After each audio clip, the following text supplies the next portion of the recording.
지랄하지 마. 다음 주부터 나 갓생 살 거라고 나. 갓생 산다고. 조용, 조용. 자, 그래서 뭘 셌고. 자, 그 다음 페이지를 보게 되면 20페이지에 너의 질량을 구하는 방법이 있을 것인데, 요거는 아마 물리 시간에 요 관련된 내용을 살짝 들어본 적 있을 겁니다. 그쵸? 그랬을 거야, 이거. 물리에서 많이 하고 있는 것들이니까.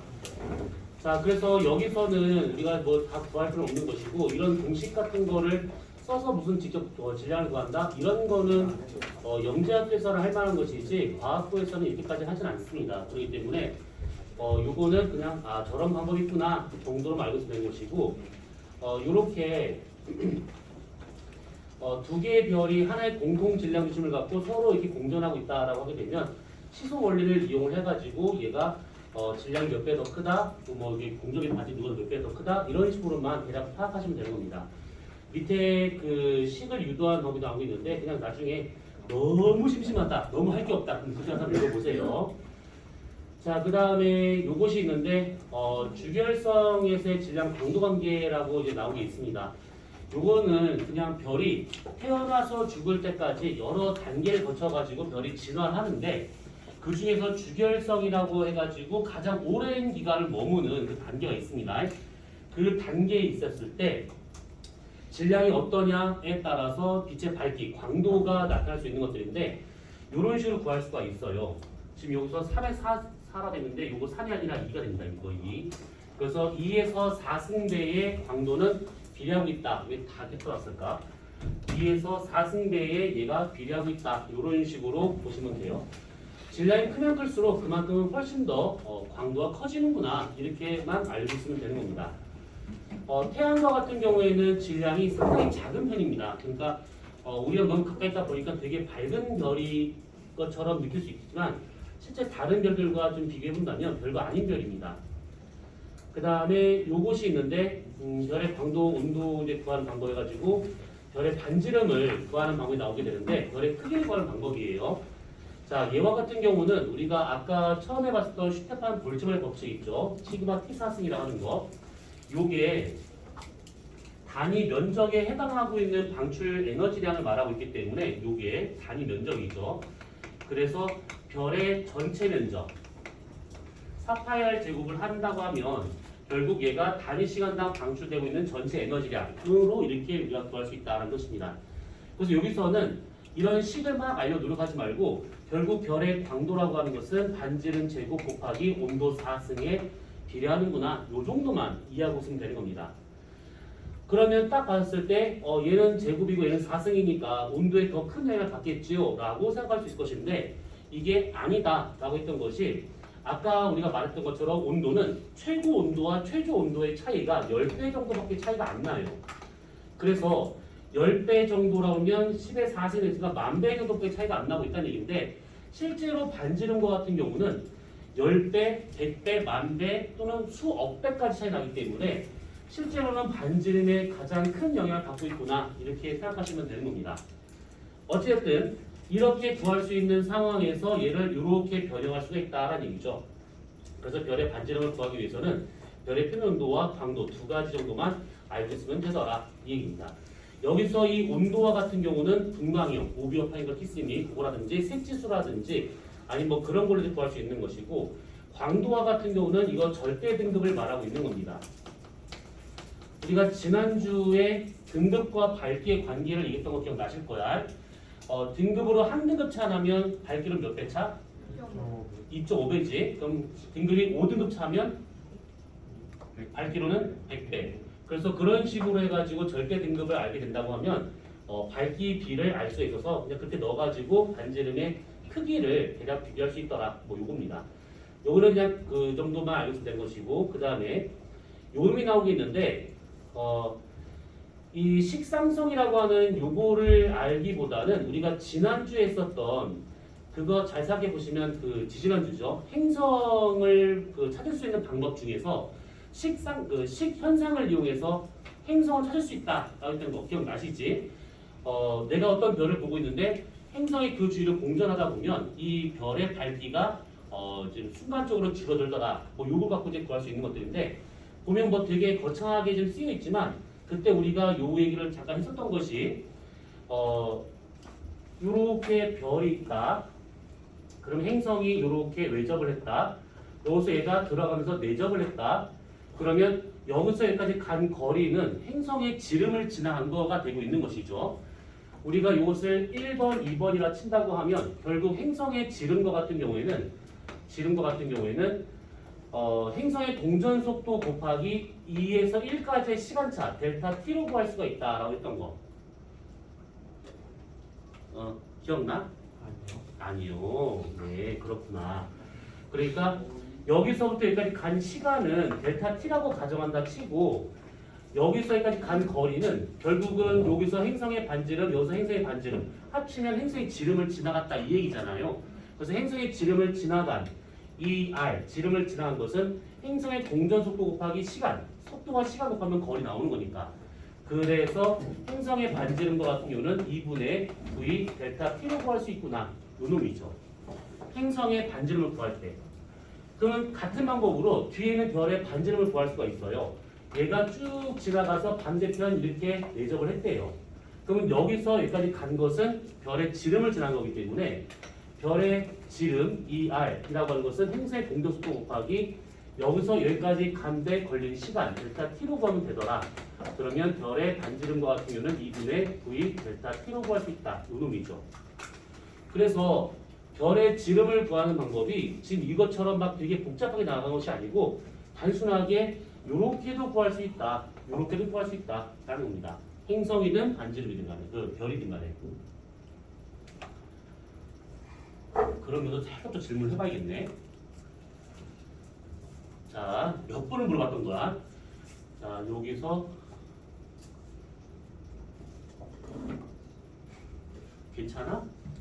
괜찮지? 지금 너의 정신 상태, 멘탈 뭐 이런 거 괜찮지? 자, 그러면 요 벽 쪽 제일 뒤.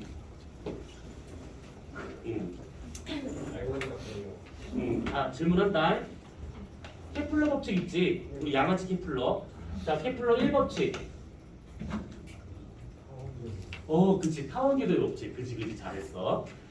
자, 그러면 그거 질문하려는 것이 아니고 타원궤도의 법칙인데 자, 근일점과 언일점이 있어. 자, 어디서의 행성의 공전 속도가 더 빠를까? 근일점? 그것을 왜 그런지 설명 좀 해줘 봐봐.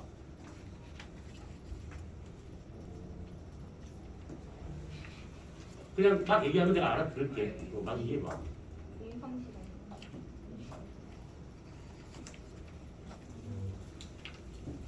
모르겠대요. 아, 그래. 그러면 이 법칙.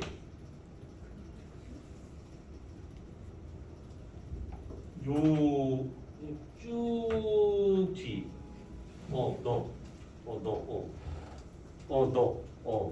자, 케플러 이 법칙이야. 에헤이, 저 자꾸 네, 녹화 중인가?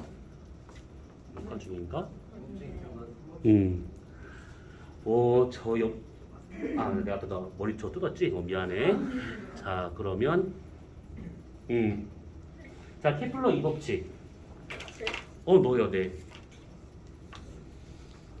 제목만 얘기해. 나는 성차별하는 사람이거든. 남자 후드패지만 여자는 괜찮아요. 미안해.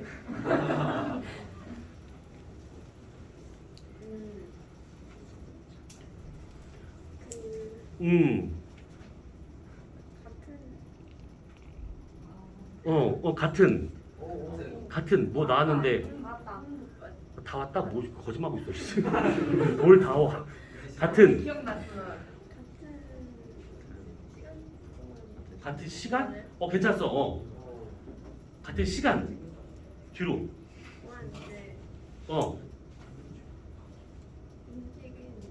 움직이는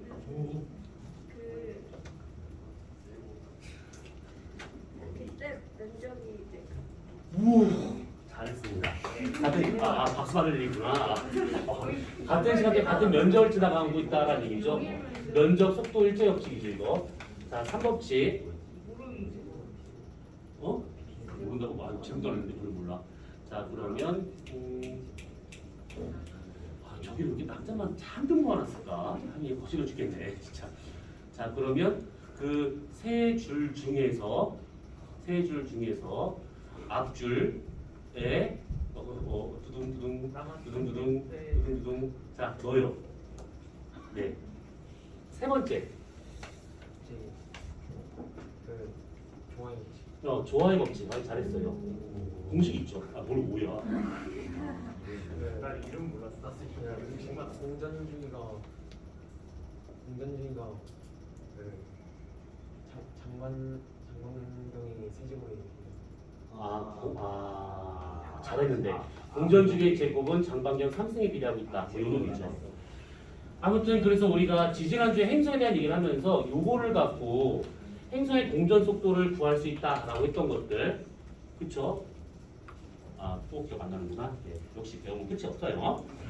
자, 그러면 됐고요. 자, 그 다음에 이 별의 반지름을 구하는 것, 크기를 구하는 것은 너무 어렵게 막 갈 필요 없습니다. 자, 그 다음에 마지막 거 22페이지 한번 보세요. 자, HR도.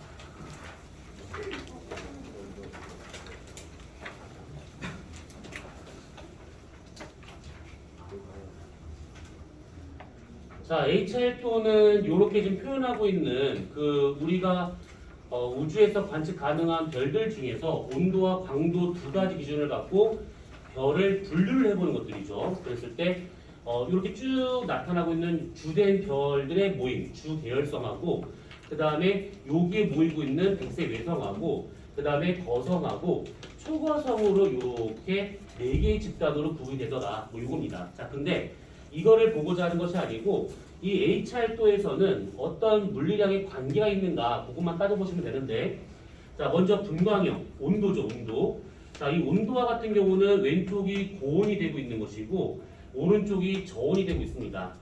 보다시피 O형부터 해가지고 M형까지 이렇게 쭉 스펙트럼형 쓰여 있으니까 그걸 참고하시면 될 것 같고, 아까 우리가 했었던 색지수를 생각해보면 A형이 색지수가 0이에요. 그래서 얘보다 온도가 높은 왼쪽일수록 색지수 값은 음수되는 것이고 오른쪽일수록 색지수는 양수가 되더라. 이런 식으로. 그 다음에 여기는 절대 등급이 되고 있는데 이것을 우리가 광도, 실제 밝기를 본다고 하면 위에 있는 별일수록 밝은 별이 되고 있는 거고 밑에 있는 것일수록 어두운 별이다. 이렇게 볼 수가 있는 것이죠. 온도와 광도를 이렇게 표현할 수 있는 것이고, 그 다음에 또 하나 G형의 대략 5등급과 만나는 여기쯤에 있는 것이 이게 태양입니다. 그 다음에 이게 주결성이 모여있는 영년 주계열이에요. 이것이 이랬었을 때 얘랑 기울기가 비슷한 상태에서 선 하나를 딱 그어봅니다. 영년 주계열과 비슷한 기울기를 해가지고 태양을 지나가는 선 하나를 딱 그어보잖아요. 이것이요. 그러면 이거를 기준으로 해가지고 우리가 이렇게 선을 몇 개를 그려볼 수 있을 것인데, 이 선이 의미하는 것은 뭐냐면 등 반지름선. 여기 있는 별들은 크게 다 같구나. 이런 식으로. 그랬을 때 이 등반지름선을 기준으로 해서 오른쪽 위로 갈수록 초거성이니까 반지름이 커진다.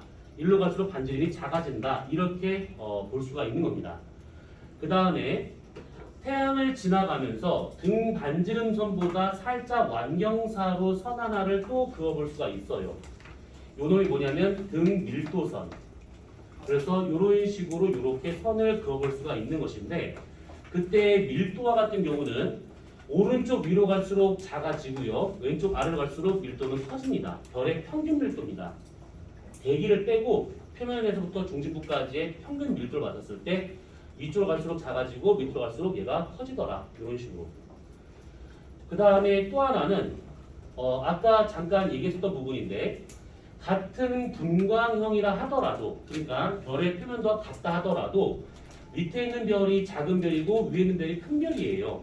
그러면 별의 반지름이 크면 클수록 흡수선의 두께가 얇아져 두꺼워져. 별의 크기가 크면 클수록 흡수선의 두께가 얇아질까요? 두꺼워질까요?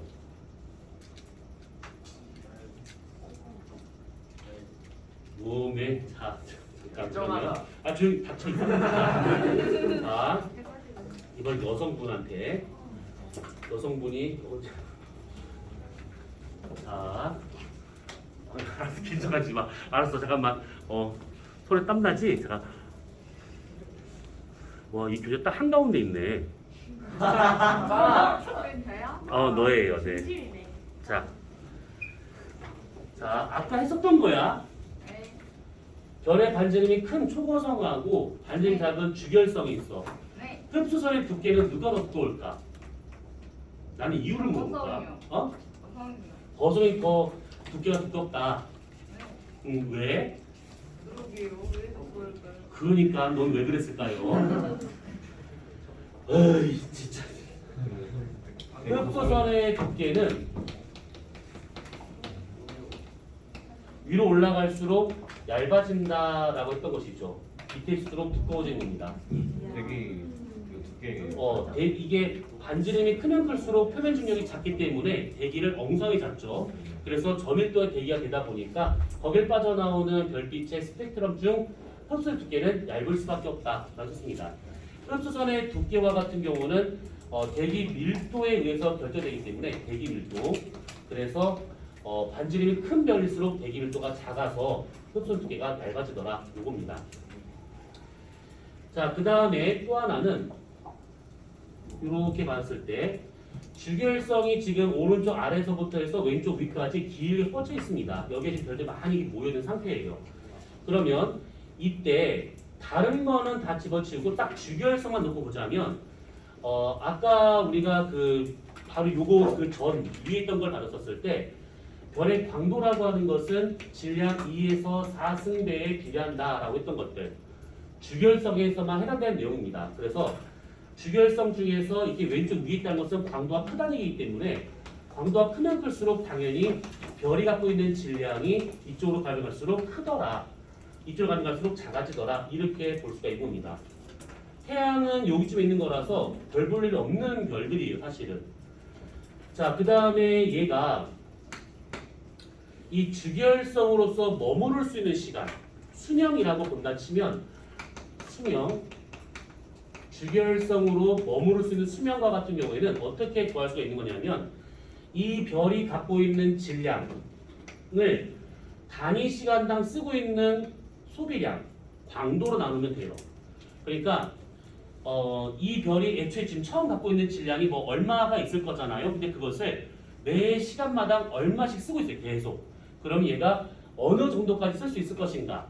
쉽게 얘기하면 여러분들한테 지금 10,000원 있어요. 이 10,000원 있는데 내가 지금 매일 700원씩 써요. 그러면 며칠 쓸 수 있을 것인가? 요겁니다. 10,000원을 매일 700원씩 쓴다 그러면 며칠 쓸 수 있을 것인가? 그게 수명이다 이 뜻입니다. 그러면 여기서 광도라고 하는 것을 이렇게 구할 수 있다라고 했던 거니까 분자는 그대로 가고 광도만 2에서 4승으로 이렇게 바꿔 쓸 수가 있다 이 얘기죠. 그래서 얘는 그렇기 때문에 질량이 1에서 3승배에 반비례하고 있더라 이겁니다. 질량이 크면 클수록 금방 돌아가신다 이거예요. 질량이 작으면 작을수록 길게 사는 그런 별이다라는 얘기죠. 그래서 여기 위에 있는 별일수록 주기활성 머물 수 있는 수명이 얘는 짧고요. 일로 가면 갈수록 수명이 길게 나타나더라 이겁니다. 이해되셨죠? 그래서 태양과 같은 경우는 질량이 다른 별에 비해서 작은 편이기 때문에 대략 한 100억 년 정도는 살 거다라고 지금 보고 있어요. 근데 다른 별들, 여기 위에 있는 별들은 100억 년은 고사하고 한 10억 년도 못 버팁니다. 그래서 질량이 크면 클수록 그만큼 이렇게 표현 그런가? 과소비를 한다? 그래가지고 금방 써버려서 그냥 망하는 겁니다. 그냥. 자, 아무튼 뭐 이런 식으로 보시면 돼요. 그래서 HR도와 같은 경우는 점이 딱 찍히면 그 별의 어떤 광도, 온도, 반지름, 밀도, 흡수의 두께 뭐 이런 것들을 좀 대략 파악만 할 줄 알면 되는 것들이 이거죠. 자, 그러면 거기 22페이지 자 밑에 나와 있는 그 그림을 쭉 보도록 합시다. 자, 2번을 보게 되면 HR도에서의 별의 분류라고 되어 있는데 HR도에서 H는 헤르츠 스트롱이라는 사람이고 R은 러셀이라는 사람의 이름의 그 앞자를 딴 겁니다. 그래서 그 두 사람이 이렇게 정리를 했던 것이기 때문에 지네들 이름을 따서 HR도라고 하고 있는 것들이에요. 자, 그러면 거기 가로 1번부터 2, 3, 4 뭐 이렇게 주결성, 뭐 적색거성, 초거성 뭐 쭉 나오시는데 한번 쭉 보시면 될 것 같습니다. 이 같은 경우에는 여기 있는 것은 그냥 읽어봐도 충분한 것들이니까 우리는 이런 관계들만 잘 따져보시면 돼요. 네. H철도에 블랙홀 없어요. 응? H철도에 블랙홀 없어요. 블랙홀이나 중성자별은 표현을 못해요. 그거 하려면 되게 어두운 상태에서 온도가 상당히 높기 때문에 이것을 H철도 표시하다 보면 여기에 블랙홀이 있다? 그러면 이것들은 다 여기 있어야 됩니다. 영면주의. 그러면 이게 그래프가 너무 이상해지기 때문에 어떻게 표현을 못하죠. 자, 그러면 뒤에 23페이지에 거기에 좀 문제가 있을 것인데 8번까지만 풀어보세요. 7번 빼고 8번까지만. 1에서 8번까지 푸는데 7번 제외하고 이렇게 먼저 풀어보세요. 이렇게만.